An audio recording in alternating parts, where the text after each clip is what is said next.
దేవుడైన యెహోవా దేవుడిని యేసుక్రీస్తు వారు వేడుకుంటారు. అంటే అక్కడ ఉన్న వారిపైన ఆయన కనిపిస్తారు. అదే రకమైన వచ్చేసరికి దోషమైన అక్కడ దొంగలైన దోషులపైన ఆయన వారికి మానిస్తాడు. ఏంటంటే దోషమైనప్పుడు వాళ్ళపైన రక్షణ కల్పిస్తారు. అదే పురాణానికి వచ్చేసరికి ఆయన తన తల్లి యొక్క బాధ్యతను ఒక నష్టపోతున్న యోహానికి అప్పగిస్తారు అనమాట.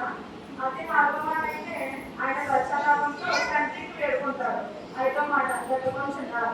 ఈ తప్పిక అనేది రెండు రకాలు. ఒకటేమో సత్యానుసారమైన ఇంకోటేమో ఆత్మానుసారమైన జరుగుత.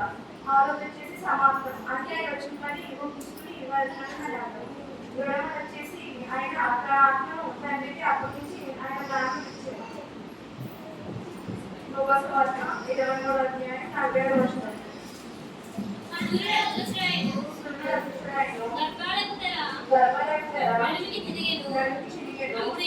అప్పుడు యేసు గొప్ప శబ్దంతో కేకవేసి తండ్రి నీ చేతికి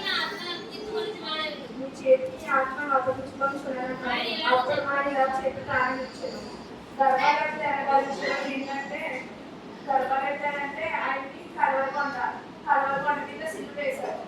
ఎదురుకొండ సిలువ పక్కన యెరూషలేము మందిరంలో ఉన్న గర్భాలెత్తారు అనేది దానికి చిరిగిపోయిందట. అదే పాత నిబంధన ప్రకారం చూసినట్లయితే పరిశుద్ధ స్థానం నుండి అది పరిశుద్ధ స్థానానికి పరలోకానికి వెళ్ళడానికి తెరని గడ్డుగా ఉంది. ఎప్పుడైతే మనకి దానం ఇచ్చాడో అప్పుడు గర్భాలెత్తారని దానికి చిరిగి పరలోకానికి వెళ్ళడానికి ఒక మార్గం అనేది ఏర్పడింది అన్నమాట. ఎప్పుడైతే యేసుక్రీస్తు వారి ఆత్మ సిలువ జరుగుతుందో అప్పుడే గర్భాలెత్తారని అనిపించింది. ఆ తెర ఏంటంటే చాలా బలమైందట. మనిషి కుమారుడు ఎవరు కూడా అతని చేతుల్లో అతన్ని ఏమాత్రం చెప్పలేడు. ఆ తెర ఏంటంటే ఇప్పుడు గోడ ఎంత కట్టుకుంటారు అనుకుంటున్నామో అది కూడా తెర కూడా అంత కట్టుతారన్నమాట. ఎక్కడో కొండలతో యేసుక్రీస్తుని మాత్రం జరుగుతుంది. కొండ మీద ఏమో దేవాలయం ఉంది. కర్రల కొండ మీద ఆయన సిలువ వేస్తుంటే అక్కడ యెరూషలేము మందిరంలో ఉన్న తెర ఎప్పుడైతే ప్రారంభించారో అప్పుడే గర్భాలెత్తారని అనిపించింది అన్నమాట.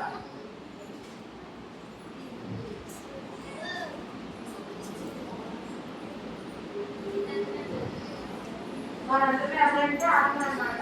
అంటే ఆత్మ అంటే ఆత్మని ఎవరు తీసుకోవాలని మన ఆత్మతో ఈ లోకాన్ని పంపారు. ఈ లోకంలో పంపి మనం క్లియర్ చేసాం. సరినాస్తానంగా చేసాం, మంచి క్లియర్ చేసాం, చెడు క్లియర్ చేసాం.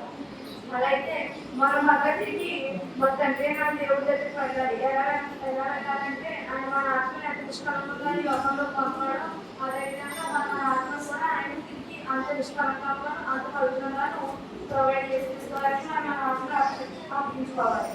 1 పేతురు 2వ అధ్యాయం 20వ వచనం.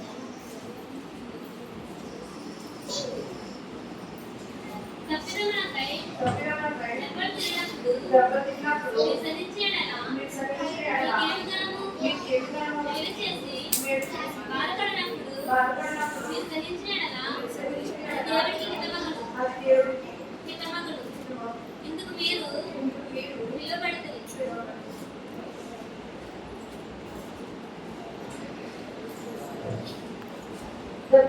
దెబ్బతిన్నప్పుడు మీకు సహించిన ఎడల మీకేమి కదా. వేడి చేసి బాధపడినప్పుడు మీరు సహించిన ఎడల అది ఏమి మగుడు. ఇందుకు మీరు పిలవబడి వేడి చేసి మనం ఏమవ్వాలంటే బాధపడాలి. అంతేగాని అది ఎవరి గుణం అంటే తండ్రి దేవుడి యొక్క గుణం. ఆయన మార్గంలో మనం అనుసరించాలి.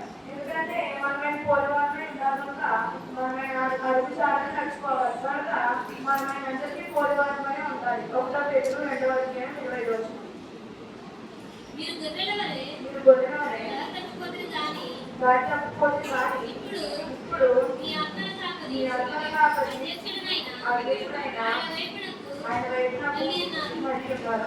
మన ఎలాంటి శరీర కాపలమే మన ఆత్మ కాపలమా? ఆత్మను కాపాడతాం. మన ఆత్మ నశించుకోకూడదంటే మనం ఏం చేయాలంటే మనం తప్పిపోకూడదు. ఆయన యొక్క మార్గంలో మనం నడవాలి. ఈ ఆత్మ మన ఆత్మ నిత్యాగ్నిలోకి వెళ్ళకూడదంటే ఆయన మనకు ఆచరించిన ఆజ్ఞను పట్టడాలను మనకు విజయంగా ఉండి ఈ వాటిని పాటించాలి. మన ఆత్మ ఏ చోటుకి వచ్చిందో తిరిగి ఆ చోటుకి వెళ్ళిపోవాలి. అంత పరలోకానికి సన్నిధికి మన ఆత్మ అనేది తిరిగి వెళ్ళాలి. మరి దాని గమ్యస్థానం ఏంటంటే పరలోకం. మనం సంతృప్తి చేయాలి. సంతృప్తి చేయాలంటే ఈ లోకంలో చేసే మన తీరు బట్టి అనేది ఉంటుందన్నమాట. 1 పేతురు 4వ అధ్యాయం 19వ వచనం.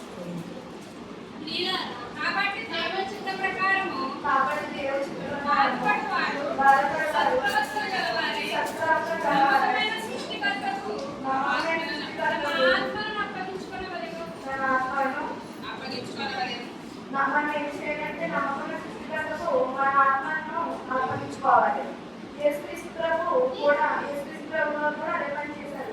ఆయన తండ్రి అయిన దేవుడు ఈ లోకానికి మన పాపం నిమిత్తం ఆయన ఈ లోకానికి పంపినప్పటికీ ఆయన లేఖను నెరవేర్పు చేసి నిత్య ఆత్మను దేవుడికి అప్పగించుకుంటారు. అలాగే బైబిల్లో చూసినట్లయితే చాలా మంది ప్రవక్తలు వారి యొక్క ఆత్మను దేవుడికి అప్పగించుకుంటున్నారు. అపోస్తలుల కార్యాలను చూసినట్లయితే అందులో స్టెఫెన్ ఉంటాడు. అతను పరిశుద్ధాత్మతో నిండిన వాడే ఉన్నాడు. అయితే అక్కడ ఉన్న వాళ్ళు చాలా మంది చూసి దూషించి అపహరించి రాజుకి అతను కొట్టి చంపారు. అప్పుడు స్టెఫెన్ అన్నమాట యేసుక్రీస్తువారితో ఈ నేరము వాళ్ళకి మోపకండి చెప్పి ఆత్మని చేసి అప్పగించుకుందని అని చెప్పి ఆయన అతను ఒక ఆత్మకి అప్పగించుకుని అతను ప్రాణం ఇచ్చాడు. ఎలా అయితే యేసుక్రీస్తు వారు మొదటి మాత్రం క్షమించండి అన్నాడు. అతిగానే స్టెఫెన్ గారు కూడా ఇక్కడ ఆ మాటను జ్ఞాపకం చేసుకున్నారు అన్నమాట. ప్రసంగాన్ని చూసినట్లయితే 12వ అధ్యాయం 7వ వచనం.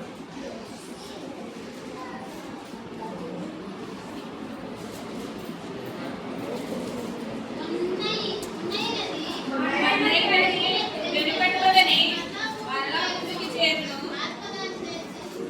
దేవుని యొద్దకు మరలా పోవును.